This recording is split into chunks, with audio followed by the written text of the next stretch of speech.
second thing was that in yesterday's in-person class, when you discussed the gravity drop, and then your waist, what you did with your waist, where you, I started using that in Pang Lu Jian every time I had a transition, but I kept it flowing. Not that I stopped. In every transition I used that, I felt a lot better in terms of how I was doing the Pang Lu Jian. So I just want to mention that. Funny how you not. I mean, glad that you mentioned that because yesterday, Dana, we were doing the same thing. I told her that, and she felt the same thing, right? We were doing Panglu Jian in a partner drill. And every time you do that, the waist needs to loosen and sink. When that happens, what happens to your arm? They become more free. See? So we were doing and how I was teaching it yesterday in the in-person class, whether you're doing the single hand push, right? Whether you're doing Panglu Jian in a partner drill that we have,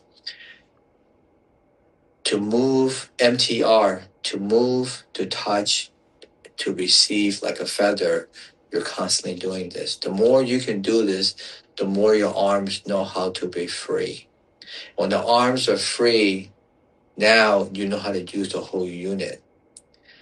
Part of the problem in execution and getting good results in any physical sports that you do, the arms get too tense. They get too active. They work on reflex. And as a result, your arms don't know how to let go when you need to let go. They don't know how to expand when you need to expand. This training will help you to train your arms to be free so that when you need to strike, you strike. When you need to let go, you let go. Of course, we're doing it for health. But on the martial side, it has that direction if you want it down the road. But in single hand push, you sink to receive.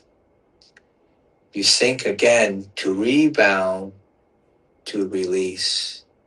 You sink again to receive, and you sink again to rebound. What that will do is it will train your whole body to be as one unit. It will teach you yin and yang, how to cultivate yin and receive, how to cultivate yang when you need to gather to express. And in the Panglu Jian, you're doing the same thing, the four primary internal energies, right? How to express is you need to sink to express. How to sink again to receive so you can go down to the earth and maintain that quality. How to press G, which is another word for attack, to a target, to a point, is all coming from the ground. But this waist must be loosened, okay? That's very important. And that quality is expressed in everything that we do, okay? And when you want your shoulders and the chest to be free of those kind of energies, the tension energy is very important to loosen the waist. Okay, that plays a huge role. So thanks for bringing that up.